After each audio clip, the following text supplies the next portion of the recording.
All right, you're live. Go ahead.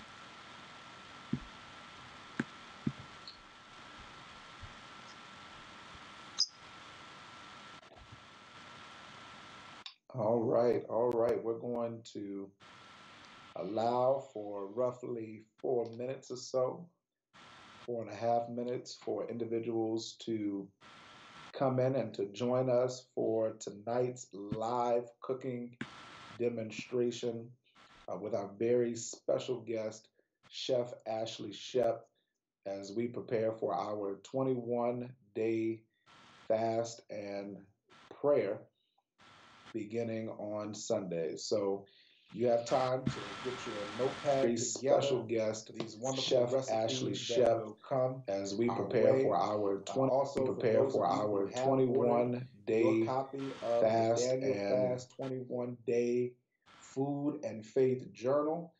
We would ask that you would get that and have that on hand, as we have the author herself online with us. Yes, I'm so excited about Chef Ashley Shep. Her and I went to college together and pledged the same sorority, Alpha Kappa Alpha, together. So I'm really excited about tonight's cooking demonstration. It's been a great week for AKA, I guess. An awesome week for AKA. That was so cheesy. So again, you have roughly 3 minutes to come on in, and we will get started with tonight's cooking demonstration. Hello, Maria. Miss Linda Wheeler, Miss Gibson joining us. Adea, Heather. Hey guys, happy Friday. No, we're not sounding like Good Morning America, Adea. Listen, if she gets her holder cuppy on up here, I might get my little Al Roker on. You never know. Good evening, Ariel. Hello, Miss Lenora.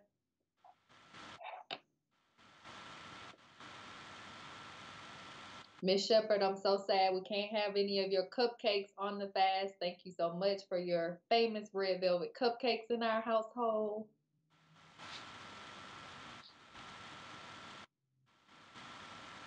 Blessings to you as well, Miss Jacqueline. Sister Hubbard, good evening. Good evening, Sister Janice.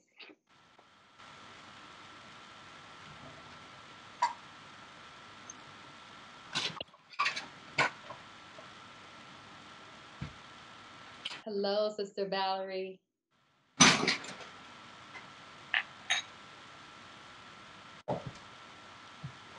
Our chef is getting her ingredients together, so if you want to cook alongside her, feel free to pull out your ingredients. We have listed the recipe in the event. It is also posted on the Calvary page. We're excited about tonight's recipe. Hello, Miss Conrad.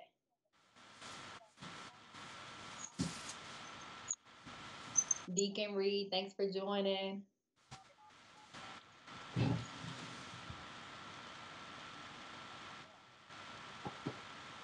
Hey, Sam, all the way from Baltimore. Sam Burris. Sam Burris, after this fast is over, sir, I believe last week after Baltimore's loss, there are some wings that are coming to the Gibson household. And so we look forward to having those once the fast is over.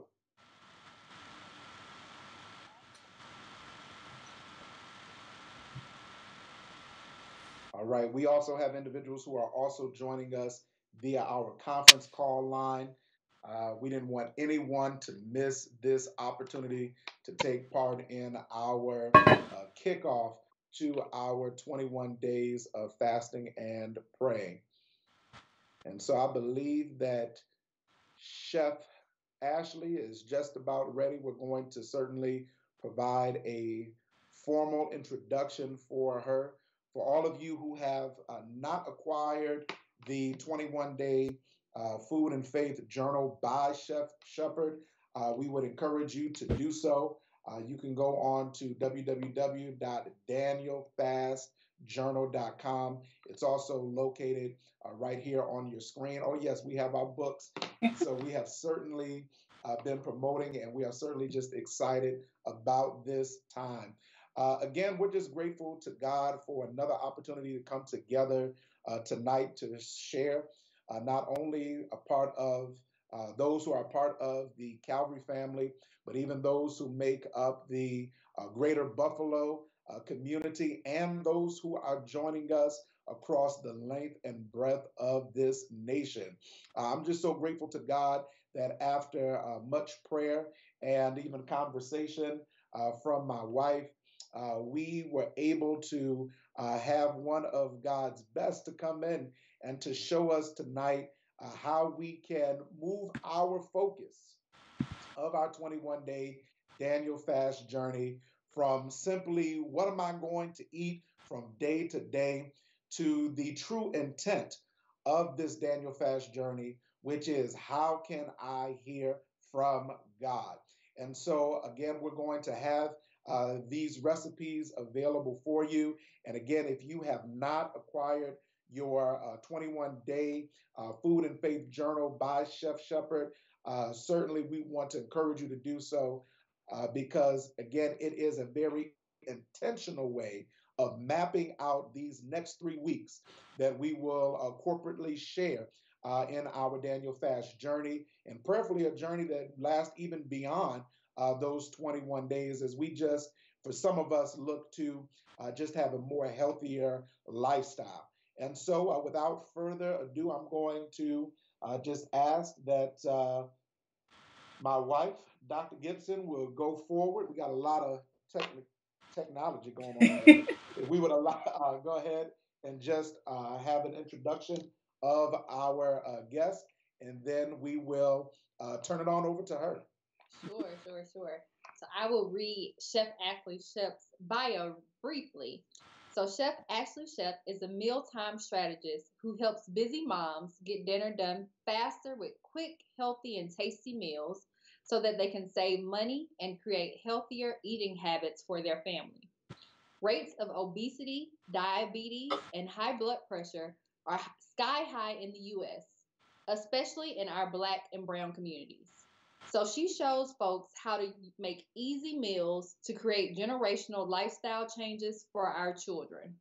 She offers digital products and services like meal planning and grocery ordering, ebooks, and master classes to help moms become lazy yet efficient cooks. She believes it's important to live above the chaos of the day to day by having routines and systems in place to help find time to do things you love, like being with family and friends. So, without any further ado, Chef Ashley Shep, we look forward to your cooking demonstration. Calvary family, if you have questions or comments, feel free to put them in the chat. We're going to have a Q&A with Chef Ashley after she finishes her cooking demonstration. Thank you, Chef.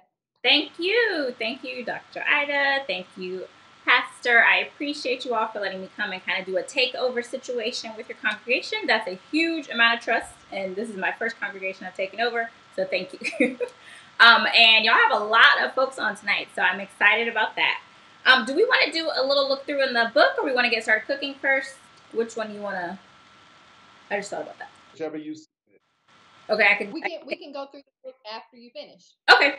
My hands might be a little messy, but if you let me run off screen and wash, then that's fine. Okay. So I will take you all off the screen, and then we will get started. So thank you, Calvary Baptist, for having me. Like the Gibson said, I am Chef Ashley Shep, and I focus on simplifying mealtime. So as a part of the Daniel fast, we want to focus on plant-based meals. And so what that means is things that came out of the earth, from God's green earth, anything that's a plant that is a whole grain are all going to be things we can have on the Daniel fast. And so I always encourage people to think about all the foods they can have versus the foods they can't have. And that will be something that helps you to be able to endure during your fast.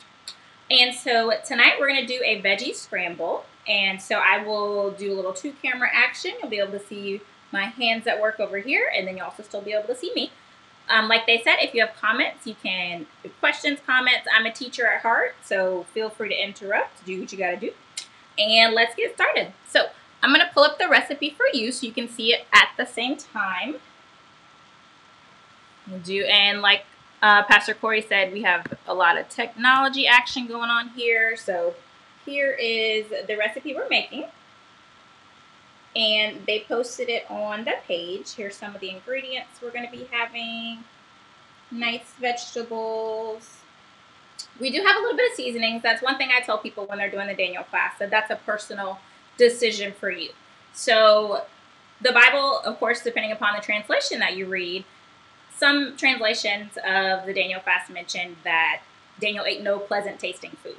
Other translations say he just had vegetables. And so that really kind of leaves it up to you and to your discernment of what things you're going to eat. Seasonings, some of them come from the earth, and so some of them are plants like fresh herbs. So if that's something that does not have a strong hold on you, then I say that's okay to include. However, for me, for example, I'm a peanut butter lover. This is totally not, we're not putting peanut butter in this tonight, but I'm a peanut butter lover, and you can have that on the Daniel fast. But I choose not to because for me, that's not a sacrifice. So when you're deciding, when it comes down to what you're actually going to eat, and I give guidance with that, but just kind of be mindful of the things that are pulling you either away from God or things that you have a stronger dependency on than God. That's how I kind of tell people to decide. And so this is a very easy recipe to throw together. And so we're going to get started. All right, so I'm going to switch so that you can see the apple. All right, so for our ingredients, we have, let me adjust my camera just a smidge. Does that look okay? Can you see my cutting board and everything's good? Yes, we can see your cutting board. Okay. All right, so we're going to start with some zucchini and squash. And the recipe has measurements. I don't always measure when I cook. That's basically just a guideline for you. So feel free to go off of that a little bit. Let's have some squash. And then we're going to use sweet potatoes. If you are not a sweet potato lover, you could use regular white potatoes. You can use butternut squash. You can use acorn squash. Pick something that's kind of in that same family, and that will still be something that works well in this dish. A bell pepper, you can use whatever color bell pepper that you want. I picked red just because it popped with the rest of the items. And then broccoli. So you could do cauliflower. I like broccoli better, so I'm using broccoli. So, all right, so when we're cooking, we want to make sure that we're cooking in order of what's going to take the longest to cook. So in this case, that's going to be the sweet potatoes. So I'm going to start with those. You do have the option of peeling the sweet potatoes. However, I'm not going to do that because a lot of the nutrients is inside the skin, and that's true of a lot of vegetables. When you peel them, you are taking away the nutritional value that's in them. And so part of when you're fasting, you want to make sure that you're able to sustain and make sure that you are not passing out somewhere. And so you want to try to get as much nutrients as you can. In order to do this, you do want to have a really sharp knife. This is what's called a santoku knife. It's a Japanese style knife. It cuts through, as you can see, raw potatoes really well, but it also still cuts things that are soft. If you don't have one of these, what you can do is poke your potato of choice a couple times with a fork and then put it in the microwave for about 4 or 5 minutes. And that will make it a lot softer, and you'll be able to cut it a little easier if cutting things are a little hard for you. So you're going to cut them into bite-sized pieces. And I'm actually going to do that. And cutting size is important because that also determines your cooking size. So the smaller that you cut it, the more even, or not, the smaller you cut it, the more quickly it will cook. But then also, the more evenly you cut them, the more evenly it will cook. Okay. You got any questions so far? Everybody just tuning in? Hey, Ashley, so we have a few questions as you begin to cook. One of the first ones that came through is quinoa acceptable for this fast? Yes, so quinoa is actually not a grain, it's a seed. A lot of people think it's similar to like rice, which texture-wise it is kind of similar, but yes, that's acceptable. Any kind of whole grain, so like barley, wheat, brown rice, any of that is acceptable. If you can find whole grain couscous, which has a similar texture to quinoa, you can eat that too. Some versions of the... Great. Oh, go ahead. No, I was saying, Tiara, I hope that answers your question. Yeah, some versions of the fast, they restrict whole wheat flour, and so that's kind of up to you all. I allow it, but it has, or not I allow it, not that I'm like the grand empress who gets to decide what you can eat. But I tell people as long as the only ingredient is whole wheat flour, then that's fine. So like there's some pastas that are whole wheat flour. There's lentil pasta, chickpea pasta. As long as that's the only ingredient, there's no added sugar, then I consider it okay. But if pasta is one of those things that has a stronghold over you, then maybe for the fast you need to not have it. And oftentimes there are a lot of questions about what to eat and what not to eat. Certainly, individuals also have health issues, and so they want to take part, but they also want to make sure that they are also within guidelines. And so, in addition to the resource that we have through the journal that is provided, we also will have on our website the list of things to eat and things to avoid, as well as other things to consider fasting from. All right, so we have that list that is provided. I know one of the questions was if carbonated water or tea was acceptable. Unfortunately, uh, according to our list, those things are on the things to avoid eating in the things to avoid eating category. Chef Shep, did you want to weigh in on that?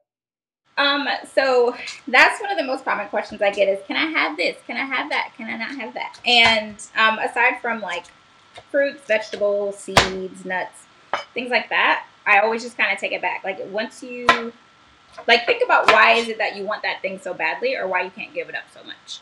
What is it that is kind of, I don't want to say trapping you, but what is it that's holding you to having that item? If it is because maybe you have a caffeine dependency, so you're trying to work off of that, and maybe that's why you want the carbonated water. Are there substitutes you can do? So for example, can you have flavored water or infused water? So what you can do is kind of old school, but a pitcher of water in your fridge, and add just like strawberries are good in there, blueberries, mint and strawberries a good option. Ginger is another healthy option. And then you said tea was the other one? Tea and carbonated water. So yes, you hit on both of them. Okay, yeah. And for tea, I know our church has done different options, and just depending upon what our pastor had. My church, I'm in Atlanta.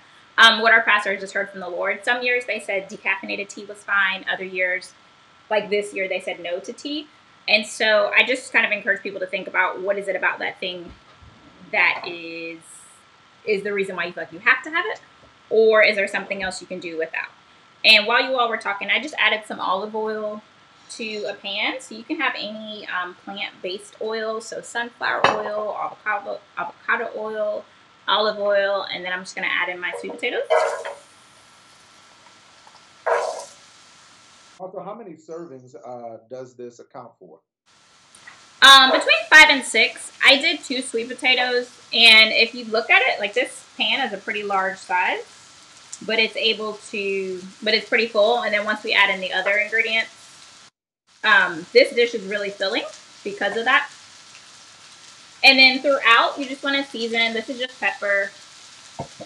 And then I'm going to do a little, I'm going to wait on the garlic powder because it kind of gets clingy. And let me get a spatula.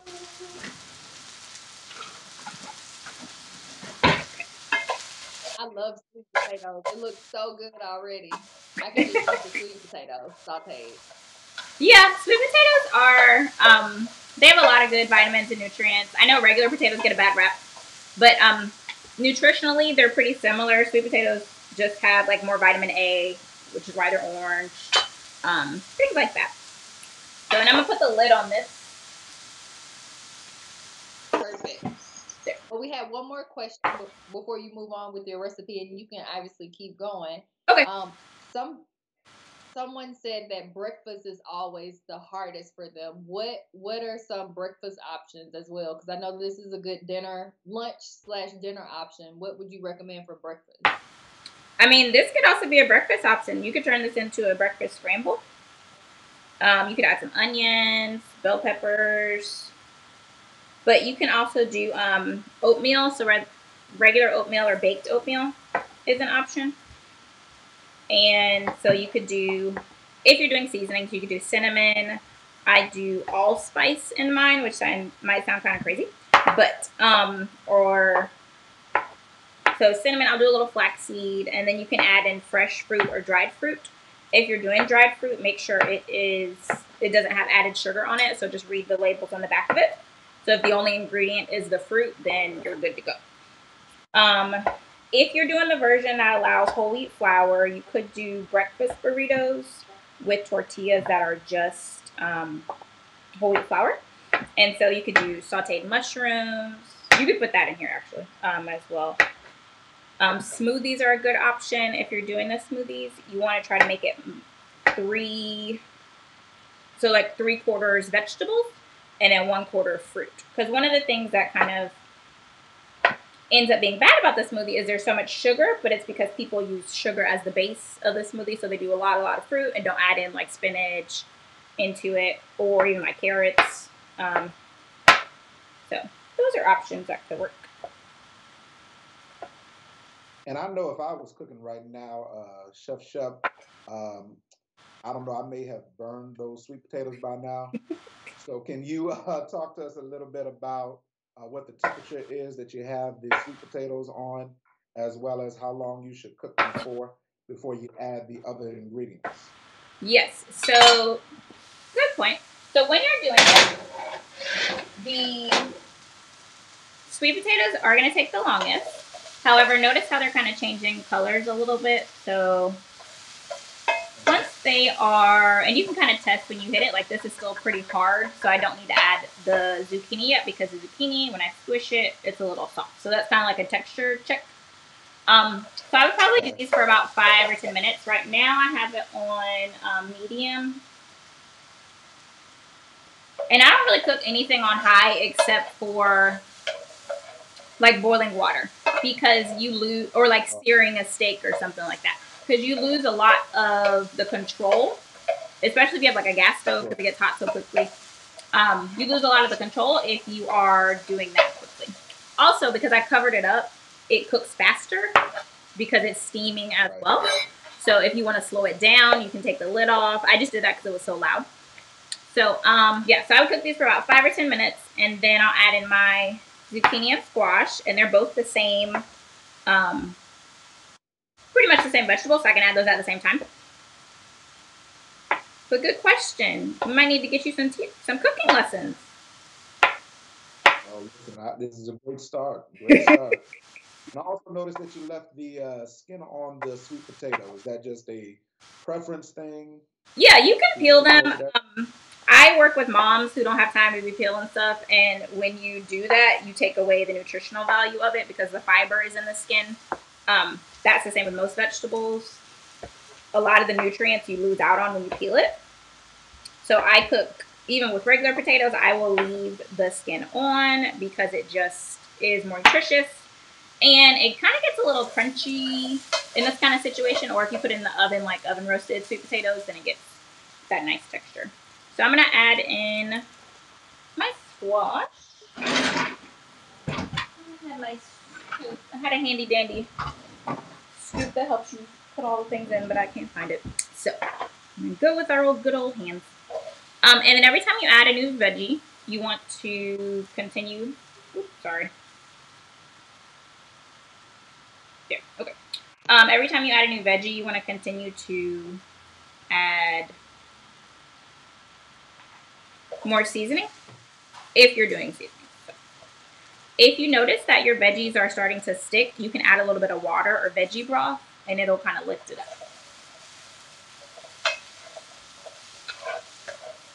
Getting some nice color. Ooh, not mean to make that in there. Getting some nice coloring.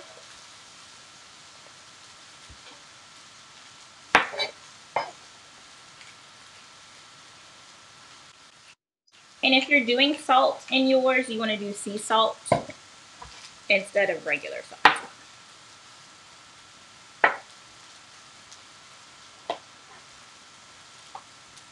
I'm going to add in the zucchini.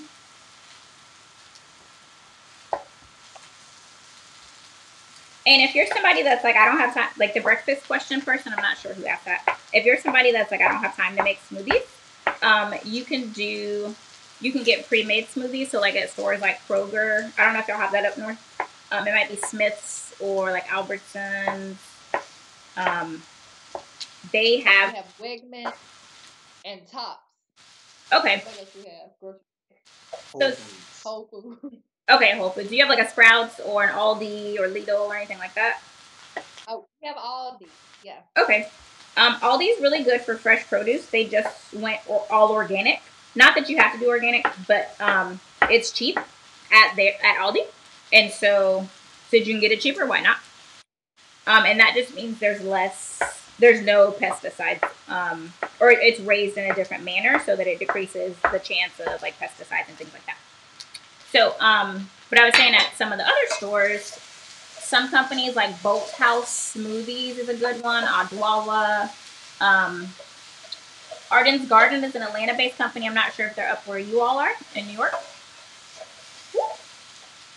If you don't spill anything, you're not cooking right, okay?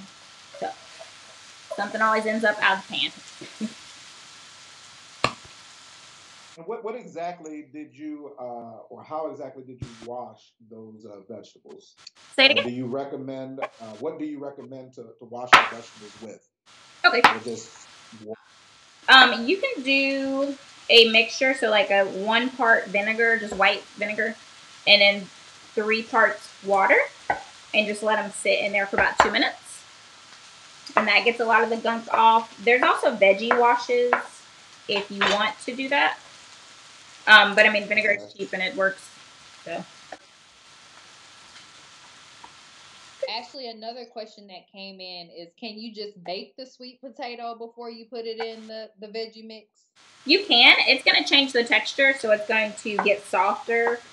But if you don't bake it for like the normal time, like I'll normally do sweet potatoes on 450 for about an hour. So if you do maybe like 35, 45 minutes, it won't be kind of that mushy sweet potato pie texture.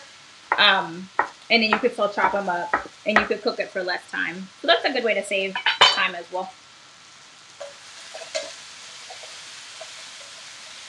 Now, vegetable broth, that does constitute as a processed food, correct? Say that one more time.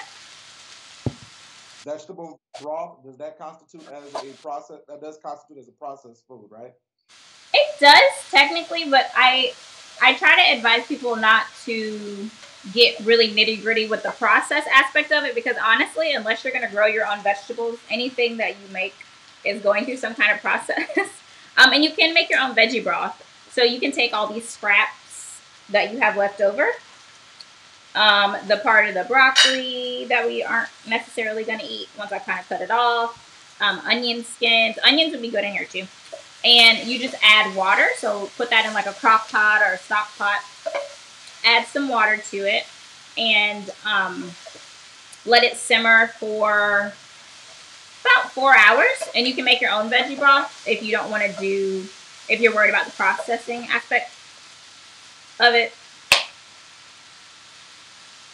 But so I only avoid that just because like canned foods and frozen foods, like people also wonder, is that okay? And anytime you eat a vegetable versus not eating a vegetable, that's a celebration in my book. And so I don't get nitpicky with people with that, because not everybody has the time or resources to be able to grow their own thing. Oh, should have shown you how I cut this bell pepper. All right, so we're moving to the bell pepper. This was here. And you can do it a couple different ways. I just cut the top off and then pull this out. You can also, I could have also done it pretending this was together. I could have cut like this and cut it that way. It's another option. And the order that I'm cutting it in is based upon the order of cooking and your texture. So if you wanted, like if I wanted softer bell peppers, I would have put them in earlier so they could cook longer. I could have also done onions to start and some garlic, but I just didn't. All right, so our sweet potatoes are getting a little softer, a smidge softer. I did add some garlic powder, not too much, and then I'm going to add some poultry seasoning. And so it doesn't have actual poultry, it's just called poultry seasoning. And so once again, if you're somebody that's like, I don't know if I want to use seasonings, I think I would rather not, you could do just fresh herbs. So you could do rosemary, thyme, basil, any of that work. But this is just store brand, nothing fancy. And the ingredients are basically all plants, essentially. So you've got thyme, sage, marjoram, rosemary. And then it's kind of a strong taste. So if you're somebody that's like, I'm not sure that I want to use this, you can add a little bit, taste test, and then add more. Or if you don't want to do the seasonings, you don't have to add it at all.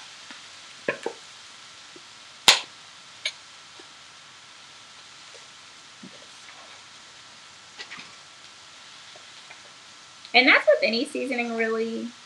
You can kind of taste yourself, whether you're on the Daniel fast or not.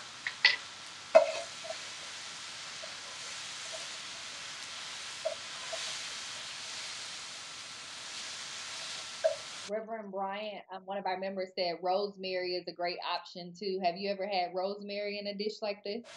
Yeah, so when I do this in the oven, I'll do like butternut squash, cherry tomatoes, onions, bell peppers, and I'll do fresh rosemary and thyme together. Those go really well with each other. And then rosemary is a plant, so if you're kind of on the fence of whether or not you want to do seasoning, that's kind of like a good in between.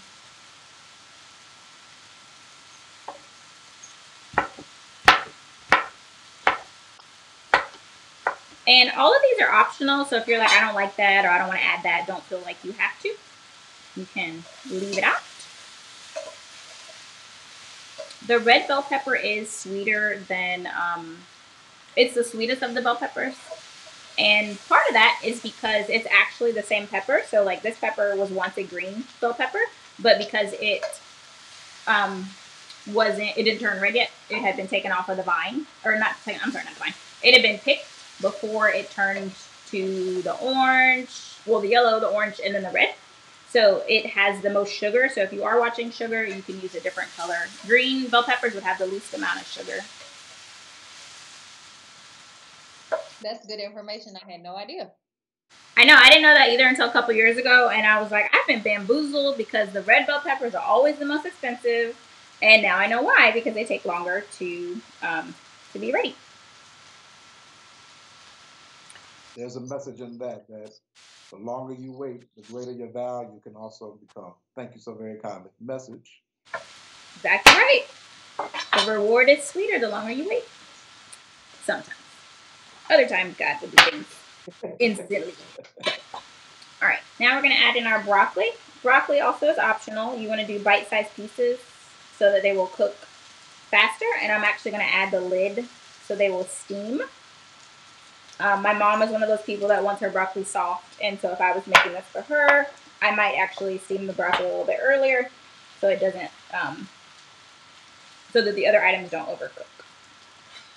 But another thing, the crunchier they are, the more nutritional value they have. So with any vegetable, that's why when you think about like collard greens or cabbage, by the time it's at the state where we like it in the South, most of the nutrients are gone, and that's why people, that's why pot liquor is actually has all the nutrients in it because it's in the bottom of the pot. So another tidbit.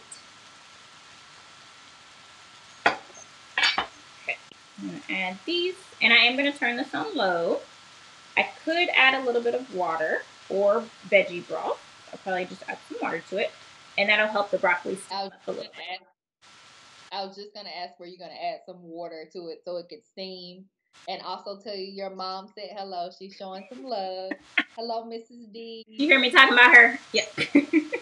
Hi, Mom. Yes, I will add a little bit of water so it can steam. We're still on medium, and that'll help your ingredients not stick to the bottom of the pan. They're doing pretty good. All right. And I didn't necessarily measure anything out. I used 2 zucchini, 2 bell peppers, 2 squash, and then I used 1 bell pepper, 2 zucchini, 2 squash, 2 sweet potatoes, and then this was 1 head of broccoli. But I could easily add more or less. Let me get some water. And the water is kind of like there's not an exact amount that you need to add. It's just kind of like a look. So, and you can always add more. You can always add more, but you can't take out. So I would add a little bit at a time. So that's right. So I just did like a 1/4 cup of water. I'm gonna add another teaspoon of poultry seasoning. And normally you would want to mix this all up, but because I want my broccoli to steam and I need it to be on the top, I'm leaving it so I won't stir it. Okay. Now is this a Chef Ashley Chef original, or did you glean it from somewhere? No, this one's from me. This actually included chicken sausage, so if you have somebody in your family that you're cooking for and they're not doing the Daniel fast, this is an easy way to kind of modify. You could do it where you cook the chicken sausage either before or after, and then still cook this the way you're cooking it. Or you could do you want to come back on screen while we let that cook, or you want to keep it like this? Up to you. Okay. Well, I'll work while I'm talking, so in case anybody wants to see. You could do it that way. Also, you could do it as a sheet pan meal, and so what that means is you just take a cookie sheet or a cookie pan, and you would just add your ingredients. You would add them in the same order, so you would do your chopped up sweet potatoes, you would do your zucchini and squash. You're going to put that in the oven on about like 425, let that cook for about 15-20 minutes, and then you will add in the other items and let it cook for 15 minutes. And you could do your chicken sausage on one side, your veggies on the other side, so that way you're not having to make 2 separate meals for different tastes in your family. But yes, this one's by me. I used to prepare meals for moms and families that lived in Atlanta, so I would basically do kind of similar to the subscription service meals where they give you all the ingredients, but I took it a step further.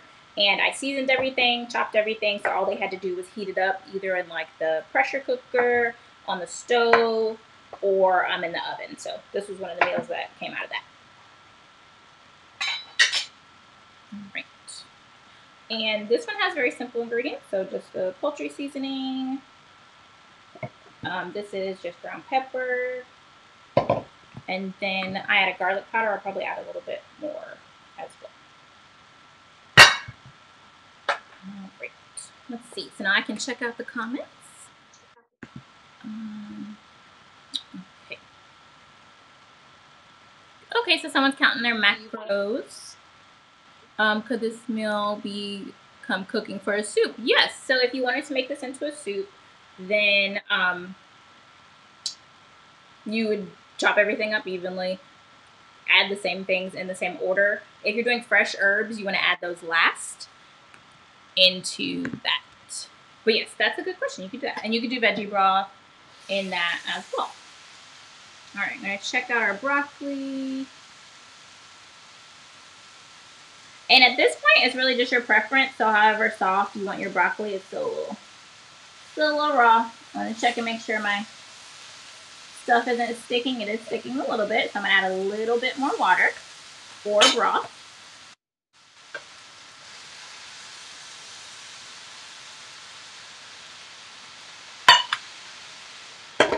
Actually, kind of digging into the your books while you continue to cook. Okay. I love it. I love the food list and the meal planning tips. But I like the first 3 questions you kind of talk about Because like you said, one of the main questions you get is, so what can I eat? Should I eat this food? And 3 questions that you have in the book is this food bringing me closer to or further away from strengthening my faith? Do I think about this food more than I think about God? Or do I want this food out of boredom, anxiety, or lack of control about something else that's happening in my life? And I think those questions are just so good and grounded, because even for me, most of my life I've struggled with emotional eating, and I love food. I like to eat food when I'm happy, when I'm sad, when I have anxiety. And so the Daniel fast for 21 days has always been difficult for me for that reason, and my relationship with food. Right. Yeah, and I'm right there with you. Same thing. I love food, and becoming a chef only kind of made this worse, because it's like I think about food for other people. I figure out what they're going to eat. What am I going to eat? And I think about how, like, I'm not somebody that believes God wants us to be miserable. I don't think that's his intention. I don't think food was created to taunt us or to challenge us, but I think our relationship with food has definitely been something that needs to be readjusted and needs to be recalibrated. For a lot of us, just like you said, emotional eating is an issue. A lot of us use food as a crutch. It's a dependency factor. And so I really try to bring people on the journey through the book to really understand that the fast is really not about the food. It's really about your faith, and it's about your dependency and the level of devotion that you have to certain things. And so, and kind of in the name devotional, it's a devotional. So thinking about what foods, just like those questions that you said. So this is on the so what can I eat page, because that's the question we get, or that I got often. So we have the different food groups here, and then things you want to avoid. And so when somebody is asking me something that's not on this list, I point them in this direction. Like, why is it that you want this food so badly? What is it about this food that is making you feel like you have this strong connection to it? And not that we can't love food, because obviously I love food. I want people to eat well. That's one of the things that makes me happy as a Southern woman as well. When you make something and somebody likes it, that's like a thing too. And so I don't want people to think that food's the enemy, but we really have to consider the stronghold that it has and the pull that it has on us, because it can replace God. It can replace other things in our lives, like our importance of our friends, our family. And one thing that's really, what's the word I want to say? One thing that is something that I've thought about during this process is that food is something that we have to have every day. So it's not like a drug. It's not like alcohol. You have to have food to survive. So it's important that we have some kind of balance with it, because it's not something we can avoid. And I think the reason why it gets to be a little tricky for folks is because finding that balance, finding that in between, something that you have to consume multiple times a day, and it's socially acceptable for people to eat a certain way, and it's not as looked down upon as like alcohol addiction or like drug addiction. It's something that's normalized. And that's because obviously we need food to survive. So I try to guide people on that journey to really understand that you can have healthy foods, you can find your happiness in food, but you can't find your joy. That needs to come from God. So. Absolutely. Absolutely. And it's so interesting. One of the questions we just got was, what are your suggestions for sugar cravings? And I know you have a chapter or a day about that. I'm looking at day 15, and it says, what do you do when you have cravings? What is your kind of go-to when you have cravings on the Daniel fast? So same concept there. And then there's also another day that is called Jesus is Sweet, and so is everything else you're eating. So food is, so that's day 5. I had to find it. So cravings, things that naturally have sugar in them. And I turned since we started talking, I turned this down so it's on low. So that it won't burn, like Pastor Corey said. But when you're thinking about your sweet craving, think about same thing. So is it something, like on the day that Ida said, is it something that you're doing because you're bored? Are you doing it because you would prefer to be distracted? Is it 3 o'clock and you've conditioned yourself to, and kind of in this box I give some examples. Have you conditioned yourself that, for me, like on Fridays, I used to always go get ice cream. that was just like the end of the week thing. It was my celebration. And I like realized there were some days I would go and get it and I didn't actually even really want it. It was just I had trained myself to think that, okay, this is the response to the end of the week. So what you can do first is to really think, do I want this? First of all, am I bored? Am I actually hungry? Because a lot of times when we crave sugar, we are wanting something else, and it could be a deficiency in something like magnesium, which you can find in almonds. Blueberries have them. So is it something where you're actually hungry, but sugar just seems like a better option because that's what you conditioned your body to think as a response? And so, but if it is those things, so what I say is to kind of take a second, reassess, think about it, drink some water, because a lot of times when we think we're hungry, we're really just thirsty. And then if you still have that craving, then have something that has sugar in it. So get a piece of fruit, have a smoothie. You can make what's called an ice cream, which is frozen bananas, and that's like the base of the ice cream. And you can add like blueberries or other fruit flavoring to it. So you do have options. You can have fruits, and that is kind of a hard transition to come off of. I'm a personal sweet tooth, or I have a very strong sweet tooth, so I understand for the person that asked that. I have another question, Ashley. You just touched on it a little bit. So you talked about sometimes we're really not hungry, we're thirsty. How much water should we be drinking on this fast? So I'm glad you asked that because I need to take some water. So this is, I need to drink some water. This is, I got my Georgia cup where I met at UGA. This is a 32 ounce. I try to do at least 2 of these, which is really not enough. So that would be 64 ounces a day for me. I'm 5'3". It depends on how much you weigh in your individual body mass.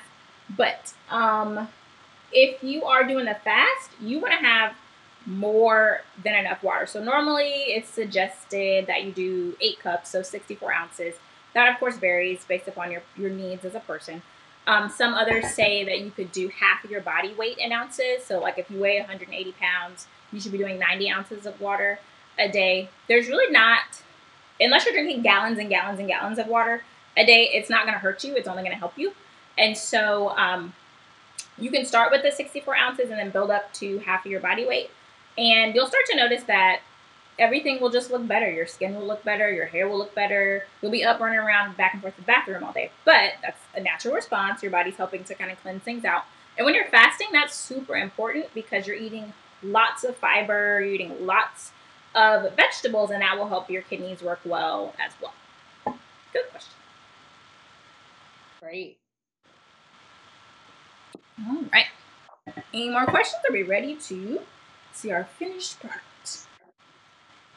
One more before the unveiling of the finished product. One of our viewers wanted to know, are plant-based milks and yogurts okay, even though they're in that whole processed family? Okay, so for me, I say yes, they're okay, but only if there's no added sugar. So I have almond milk. I generally don't use it except for when I have cereal. And most cereals you're not going to be able to have on the Daniel fast anyway. Most of the ones that you actually want because they taste good, because cereal really has a lot of sugar. And so oat milk is fine, almond milk, hemp milk is another one. All those are derivatives of seeds or plants. So to me, I say they're okay. It does go through a process, but I think that same thing with like oils. Like somebody had to squeeze out the olives in order for me to get this. So this is still technically a processed food.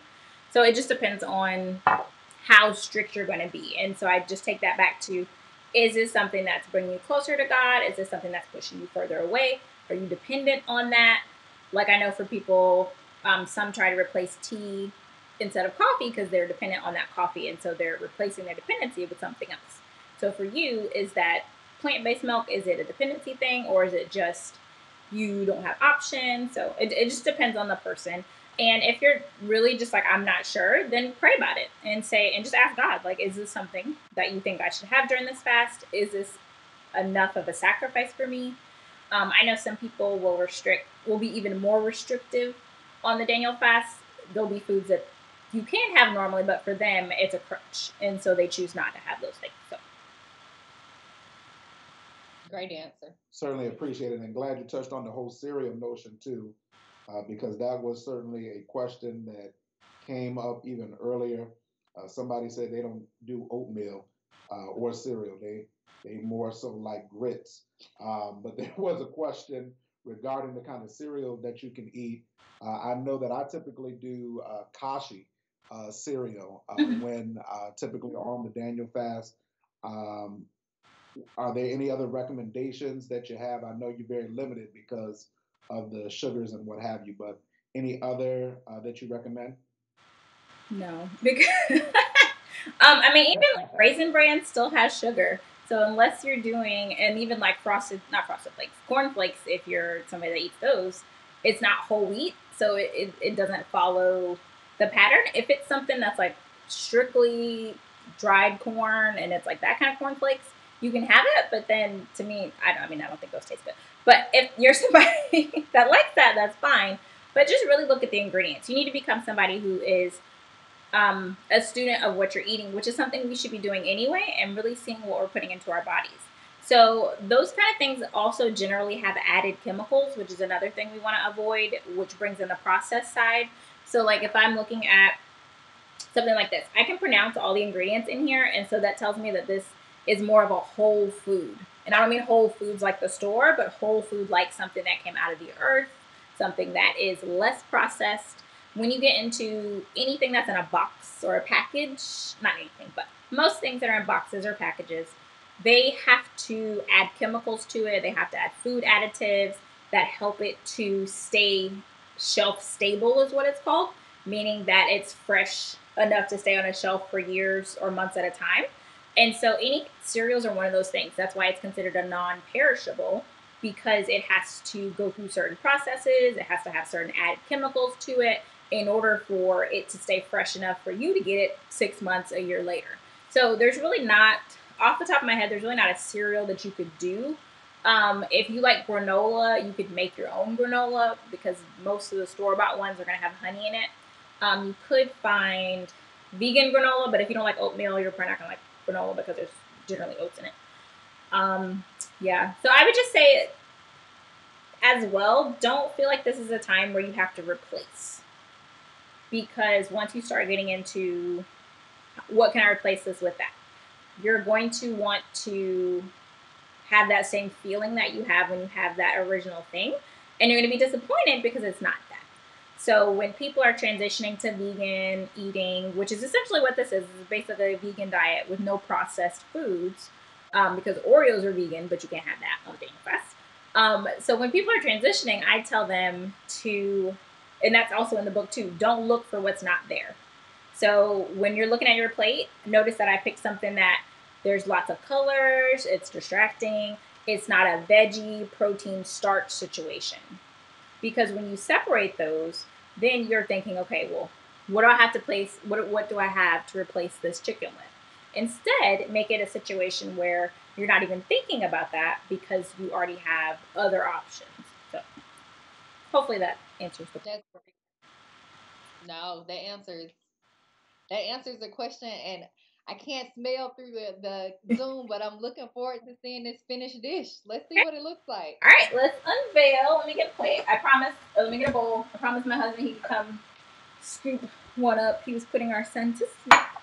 And so, all right. Let's check it out. So our broccoli should be good and ready.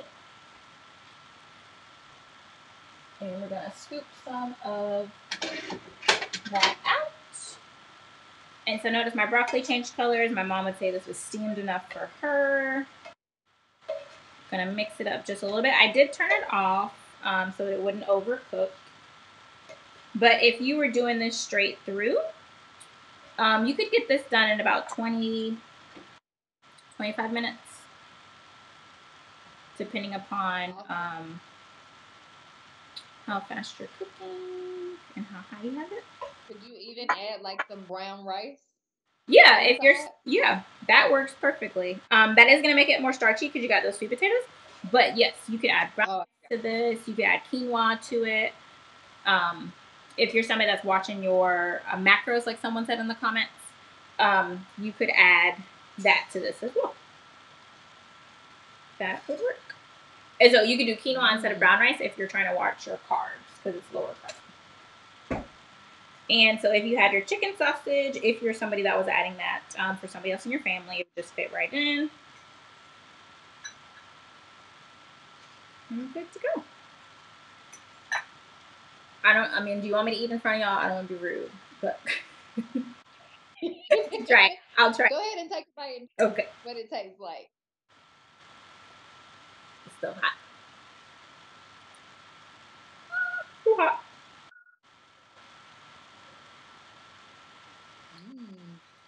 Yeah. I don't want to talk with my mouth full. That's it. That's rude too. But it's fresh. It's got just enough of the poultry seasoning. And those are all those fresh herbs that are in there. So if you didn't have poultry seasoning, you could actually add some fresh thyme or ground thyme as well.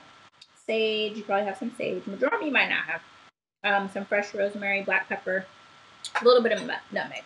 And so like to see just the amounts, this is probably enough for, if I separate this into serving sizes, sorry. This is probably enough for 4 to 5, I would say. Just from 2 sweet potatoes, 2 zucchini, 2 squash. So this is, and 1 head of broccoli. This is a very affordable dish as well. So that's another plus when you're eating plant-based. If you can find someplace like Aldi or getting some fresh produce from the regular grocery store, then you'll also have some great options as well. Wonderful. If you could just speak to kind of just as we kind of bring this together, as we look at like just proteins too that are included. I know that for some with smoothies, they would include protein powder, but you know, is that something that is legal or illegal, if you will, from Daniel's fast? Protein powder against regulation. And then, okay. There are plant-based protein powders, so okay. That's kind of one of the things I'd have to read the label because they also add extra chemicals. But there are people that are like bodybuilders who are vegan, and so they do have plant-based options. If you're somebody that feels like you're not getting enough protein, you could get that from nuts. That's a great source of protein. Broccoli has protein in it. Chickpeas are another good source of protein. Those you can actually do a lot of things with. You could roast them in the oven if you need a crunch. I know some people are like potato chip people and they're snacky people. You could roast chickpeas on a sheet pan and just add some oil. If you wanted to add seasonings, you could, and they get kind of crunchy. And then so quinoa is another good source of protein as well. It has a lot of protein in it, and you'd be surprised. There's actually a good amount of protein in most vegetables. But that is important. Protein and your carbs are going to help you to make sure you're not having spikes throughout the duration of the fast. So making sure you're getting a variety of vegetables and a variety of carbs. Carbs not the enemy during the Daniel fast. You do also need carbs. So. Okay. All right. Good question. So Ashley, before we get ready to close out, what would you like to tell our congregation about the Faith Journal, where to purchase it, and then any other closing thoughts? This was excellent. I can't wait to make this next week. I love squash zucchini mix, but you just added a whole bunch more vegetables that I look forward to throwing in there. I love the sweet potatoes and broccoli, so I'm adding all that to my dish next week. Excellent. So I should have taken a bite right before that. So I definitely just want to thank you all for coming. You all have a very active crowd. Y'all have been amazing. I can see the comments popping up. I can't read them because my eyes are not as good. But I appreciate you all for this opportunity. And I just want to say that when you're doing the Daniel fast, really just consider why you're doing it. So consider what your intentions are at the beginning of the fast. So if you are somebody that has a copy of the journal, there were some Calvary Baptist members who purchased. They called me, emailed me, and let me know. So thank you to you all. And then thank you to both of you because you all got copies too. But before you start your fast, really consider your intentions. So at the beginning of the book, I have a place for you to not only think about what you're going to eat, that kind of stuff. There are meal planning pages throughout. Let me move this over for a second.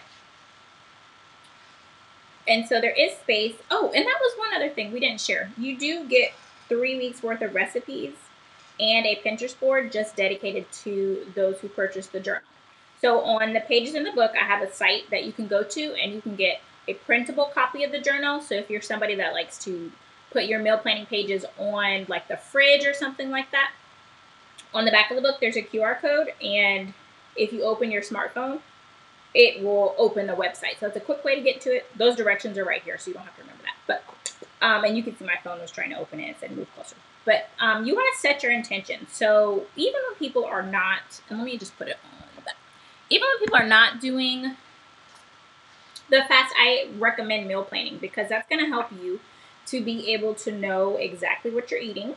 You're going to have less of a chance of having spikes in terms of like sugar spikes because you have specific nutritional meals. I provide those for you, so you get 3 weeks worth of recipes. Also setting your intentions through your faith. So there are scriptures throughout, and then each day there's a place. Well, this was the part I wanted to get to earlier. So before you start your fast, whether you have the journal or not, you want to set intentions. So what are you believing in God for? For yourself, and then also what are you believing in God for others? So for our country, for people across the world, for your family, what are you believing in that for? And because I give you a printable copy of this, I actually printed out this page, and it's sitting on our kitchen table, and my husband and I wrote out the things we're believing for this year for ourselves and the things we're believing for others for this year as well. And then each day it has a devotional section. I add different little tidbits.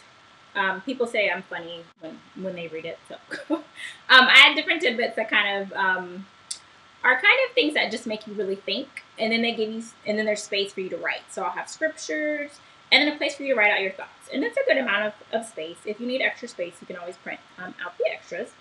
And then at the end of the week, so after each set of 7 days, because it's 21 days, I will give you a reflection page.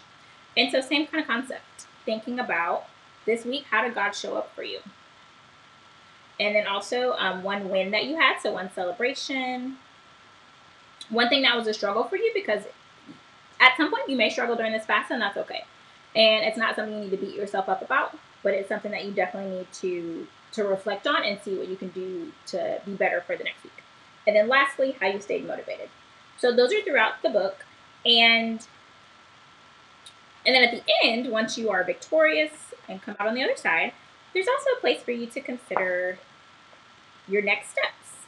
So, so once you completed it, some things you learned about yourself, something you learned about God, and then what your next steps are. And so my goal and my purpose of writing it, writing this was actually how I found out that food could be my ministry. And that might sound kind of funny. I won't start preaching. But that's one thing that I found out, that food could be my ministry, because it was something where we were doing the Daniel fast at our church, and one of the ushers at church said, I don't know what I'm going to eat. And I had just become a chef. I was kind of still trying to figure out my footing, and I thought, I can help out with that. Like, that's something I can do. And so the book started off as an email challenge, and then someone said, well, I'm gonna have this all together. I don't want to have to wait each day for another email to come. And so that's kind of how the book was born. But through doing the email challenge, through people purchasing the book and just telling me how it's transformed their lives and transformed their Daniel fast, is something that's shown me that you don't have to be in the pulpit to be able to bring people to Christ. And I already knew that, but seeing it in action and seeing it live and in person, and people are saying that this is their first time doing the Daniel fast, and they thought they were going to starve to death, but because they had options, they had guidance, they had things that were realistic to be able to do, they were able to do the fast with success. And more recently, one of my church members, Jamie, she said that the book has changed her life. And it's because she's done the fast before, but she spent all her time worrying about the food and what she was going to eat, that she really wasn't able to focus on God. And so for me, that's just like, this is the purpose. That's why I wrote it. I want people to be able to get physically fed so they can get spiritually fed. So that's everything in a nutshell. And I just want to thank you all for this opportunity. And I hope this has been a blessing to your congregation. I see the hearts and the comments going off. I'm going to have to go through and kind of say hello to each of you once I get off and kind of read all the comments and things like that. Thank you so much. Thank you. Thank you. Thank you. No problem. I was gonna say thank you so much too. Ashley, do you mind putting me and Pastor I'm back on? gonna bring y'all back up. Yes. Let me take my phone off. And then I will bring you all back up. There we go. Okay. All right. There we go. All right. Thank you so much. We certainly appreciate it. And we're just continuing to pray God's blessings upon you. Thank you. Within your ministry. And certainly we're looking forward to a successful 21-day journey this Sunday through the 13th of February. We're looking forward to it, and we're just excited. And so again, thank you so very kindly, Chef Ashley Shepard. If you have yet to get your copy, you see that we have ours. Please go online, www.danielfastjournal.com, and pick up your copy. Again, if you have yet to begin this journey, you have time to go out, prepare those items that you'll need for this 21-day journey, which will begin this Sunday. So again, thank you so very kindly. We appreciate you. You're welcome. I'm sure we will have you again joining with us soon. God bless and God keep each and every one of you. For those joining us tomorrow afternoon at noon for our final installment of our book club with Bishop Joseph Walker, we look forward to seeing you. Otherwise, we'll see you in the virtual sanctuary this Sunday at 10 a.m. Take care.